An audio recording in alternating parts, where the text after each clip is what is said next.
All right, today is the day we do the first fire of the year with the Braps. So I got all my gas fifth scales out, and what I do every year before I run them, sometimes I get them all together like I'm doing now. Sometimes I just do it individually, but I go through everything, make sure that all the connections and rods and stuff work and everything's tight and all that jazz. And then I'll run a little bit of fuel through them, maybe an eighth of a tank or something, just to get everything moving, get anything that would, been sitting in there over the winter or whatever out, and just see if it needs a tune and kind of go from there. So this is what I got, and this is what we're doing today. Breaking them down, tearing them up, I just can't get enough, just can't get enough. There's my fuel. I try to use the 4-cycle fuel from Lowe's or Home Depot or whatever. It doesn't have any ethanol in it. And this is just their 2-cycle oil here, 50 to 1, 40 to 1. I usually run 50 to 1. I switched from 25 to 1 to 50 to 1. I figured I'd go back a little bit. I've been going back and forth. Anyway, let's see what I got on my bottle here. 50 to 1. 25 to 1. No, it's actually 25 to 1 that is what I'm running. My bad. So I used the one with more oil. I thought it was 51. I don't know why. I'm a little confused. But I got the 2 Red Cats. This is the XB Rampage, and this is the Rampage MT, Losi 5T, and the HPI Baja. This is the one I'm currently set up for street, but I may change that this year and turn it into off-road again. Just not really having a whole lot of luck with that 2-speed, so I may do something with it later. I don't know. So what we're going to do is we're going to get the bodies off of all these, get them started up, kind of let them run through stuff.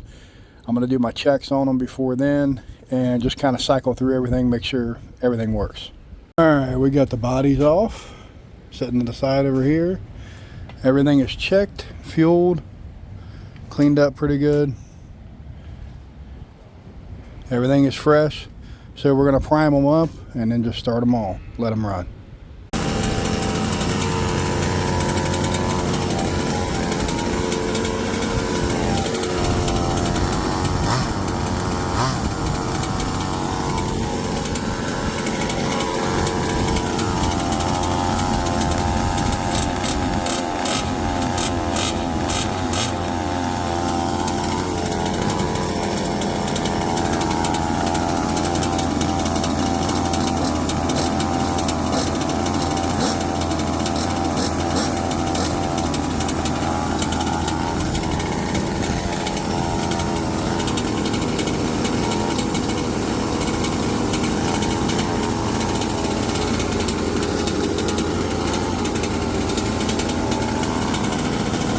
Alright, so what I mean by and that and no I couldn't get the Losi 5T fired up.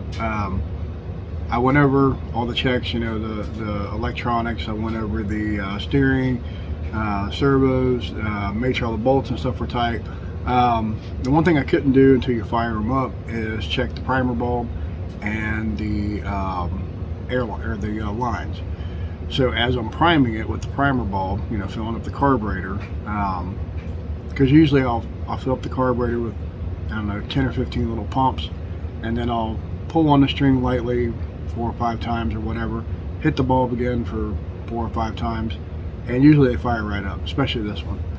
I've noticed on this one here that I was getting quite a bit of air bubbles in the line. So I've got some sort of an air leak somewhere. I don't know if it's the carburetor itself, which I checked for, to see if it was tight on the engine. It is. So it could be in the primer bulb itself, that little gasket there on the diaphragm, or it could be just a simple air, or, fuel line or whatever. I've got plenty of fuel tubing, so we'll go over that in a later video, and then we'll test fire it and stuff when we're ready to run it. But this is why I do this every year. Kind of go over everything, because when they set, especially something that's gas and you're not getting it out daily and stuff, you could have all kinds of issues crop up. especially going back and forth between ethanol gas and, you know, ethanol free gas. Try not to do that too much, but I don't like ethanol because it tends to gum things up, especially in a two-stroke.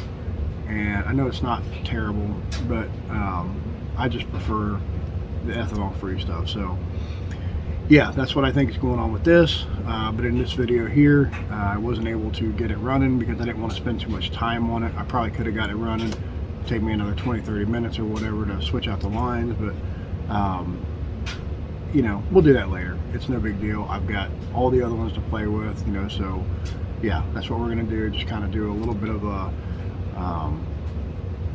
kind of like some heat cycles is what I'm calling them, you know, maybe running around a little bit in the yard. So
okay, so I did test the Baja as well, the Street Ripper that I have, but I don't have any film on that because when I took it on the street, I had it in the yard a little bit, but it just slides around.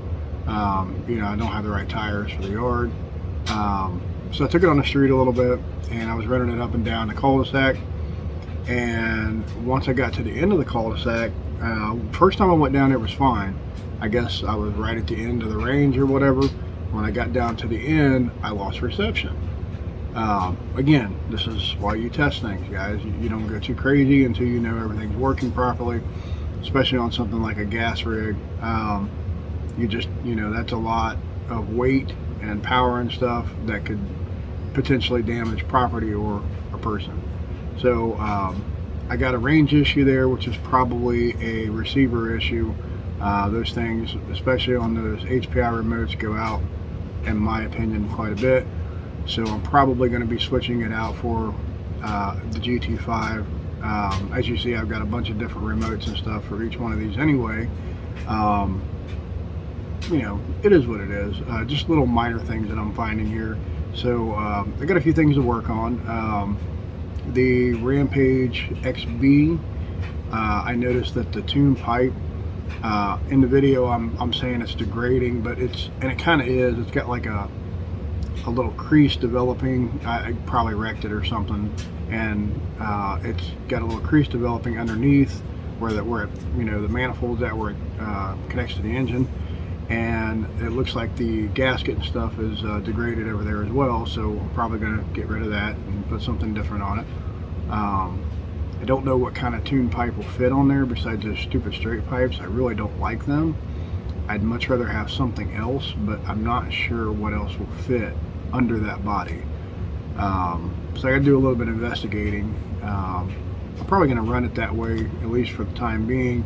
Work on a new gasket or something, you know, try to close up the holes. Sometimes you can get away with that high heat JB Weld stuff for a while. So I might try a couple different things and kind of go from there. But yeah, that's that one there. The other red cat, the Rampage MT, I was holding my foot out there and just kind of like giving it power, and it would actually, you know, spin the tires. So I wasn't getting the same slippage thing. So I got to look at the gearbox for one, little transmission on the side, and the clutch itself. So either I've got some clutch pads that are wearing down, a weak spring, stuck spring, or something wrong with the gearbox itself. Maybe something internally has come loose. Maybe one of them gears are trying to back off, which is, and these, you got to be really careful with them anyway, because they're made out of pot metal. So if they're not aligned properly, or you put too much power to them, or they got too much torque and it's not even, it'll definitely rip them gears all to hell. I do have another set of gears, but you know, they're quite expensive to buy, so I prefer not to replace them if I can avoid it, which was the whole reason why I was working on the belt drive system, which I do need to get back to. Yes, I know. I've had quite a few people, excuse me, ask me about that, and I just haven't got back around to it yet. I do plan to at some point. It's just, you know, something that I just kind of put back on the back burner.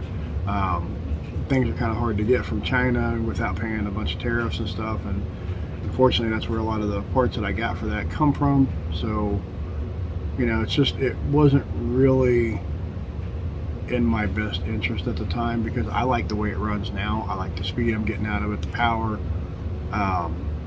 and yeah, it's not gonna, you know, rip the yard up or whatever. I don't have to have everything that I have doing that. I hope everybody understands that. That's not me. I appreciate everything for the way that they're set up, and I'll, you know, beef certain things up, you know, at a certain point, whatever I think makes sense. I'm okay with having something a little bit slower, you know, because it's all about the enjoyment for me. If it's a good solid build the way it is, I'm okay leaving it that way. But yeah, I got some work to do on almost every one of them. Actually, I think, yeah, it is every one of them. Every one of them's got a little bit of something to do. But yeah, I mean, they're all minor things, so I'll go over those in another video, like probably when I get them out again or something, you know, just kind of mention it, or hey, this is what I've done, because I know some people has gas rigs out there that they don't know how to do this with or that with, so, you know, we'll kind of give them a little bone too, to kind of help them out. Some people may know, some people may not know, some people might have better ideas of doing things than what I do.